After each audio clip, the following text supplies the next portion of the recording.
Illustrated by Diane Patterson. Stone soup. Long ago, in a faraway land, some soldiers were marching home from war. They were very tired, for they had traveled a great distance. They were also very hungry. The soldiers would have welcomed even a small bowl of soup, but how could they make soup? They had nothing to put into a pot except the stones they found in the road, and who ever heard of stone soup?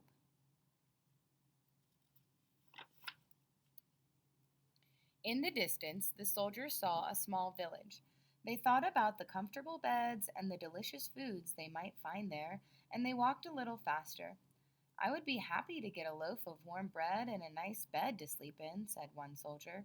I would be glad to get even one slice of bread and a warm barn to sleep in, said another.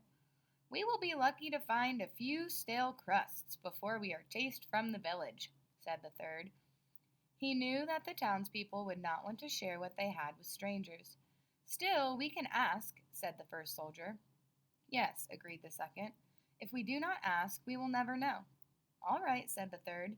You will ask, then you will know.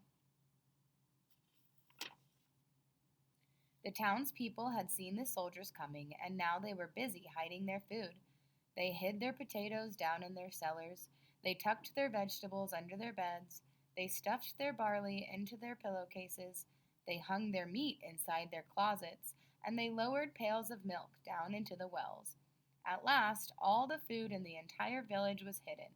The villagers went inside their houses and waited. When the soldiers arrived, they knocked on the first door they saw. Could you spare some food and a place to sleep? They asked. But the villagers said they had no extra beds and too little food for themselves. So the soldiers went to the next house and the next and the next. The answer was always the same. There was no food. There was no place to sleep. Then one of the soldiers had an idea. Good villagers, he called, since you have no food, perhaps you will let us borrow a large cooking pot. Then we can make a pot of stone soup. Stone soup? Whispered the villagers. Who ever heard of stone soup? This is something we must find out about, whispered the mayor. Someone bring a pot, quickly. When the pot had been brought to the village square, the soldiers filled it with water and built a fire beneath it. Finding good soup stones is the most important part, they said. Then they looked and they looked. Finally, each soldier found some nice smooth stones. They put the stones into the pot and brought the water to a boil. Then they sniffed. Something is missing, said the first soldier. Yes, agreed the second, but what? Salt and pepper, said the third, sniffing the soup. Then he turned to the villagers and said, We know you have no food, but could you find a bit of pepper and some salt?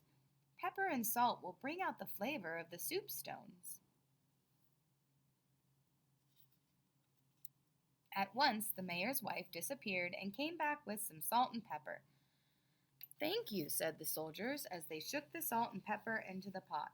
It smells better already. They all sniffed the soup. Then one of the soldiers said, A good stone soup should have some onions, but since there are none, we will simply do without them. A peasant woman heard the soldier and said, I may have an onion or two, and she hurried home. Soon she returned with half a dozen peeled onions, which she dropped into the soup. This will be a good stone soup, said the soldiers. It's a pity we don't have any celery, but that would be hoping for too much.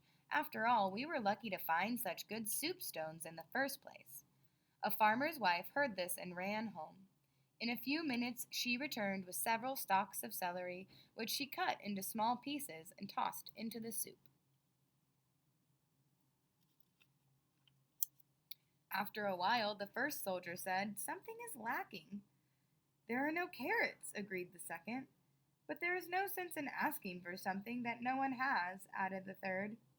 Then a peasant said, Carrots? I might just have 1 or 2 carrots at home, and he ran off to get them. He returned with several crisp orange carrots, which he sliced into the soup. The stones are cooking nicely, remarked the soldiers. Just smell the soup. Too bad we don't have a few potatoes. But why wish for something you can't get? A farmer overheard this and hurried away. Soon he was back with an armful of potatoes. The soldiers peeled them and tossed them into the soup.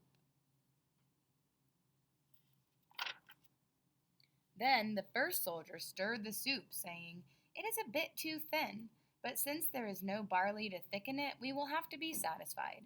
The town miller heard this and ran to his mill. Soon he returned with some barley, which he stirred into the soup. "A perfect stone soup," said the first soldier.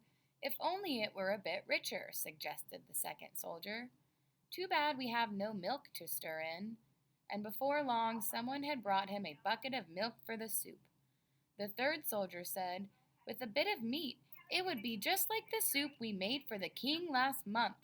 But since there is no meat, we must be content with what we have." The villagers buzzed with excitement. The soldiers had dined with the king. The townspeople ran to their houses and came back with the big chunks of meat, which they put into the soup. When at last the stone soup was ready, the soldiers tasted it. "It is thick," said the first. "It is rich," said the second. "It is fit for a king," said the third. Now the villagers decided that if the soup were really fit for a king, then it could not be served alone. So they brought out loaves of bread and roasts and barrels of cider. Long tables were set in the village square, and everyone sat down to eat, and all the villagers agreed that the soup was thick, rich, and fit for a king. They could hardly believe it had been made from stones. They ate and drank and danced well into the night. Then they took the soldiers into their homes and let them sleep in the most comfortable beds. In the morning, everyone gathered again in the village square. "Thank you for everything," said the soldiers. "We want to thank you," said the mayor. "You have taught us something important." "Goodbye," called the soldiers as they headed down the road. "Goodbye," called the mayor. "Imagine," whispered the townspeople, "thick, rich soup made from stones. No one will ever believe it. After all, who ever heard of stone soup?" The end.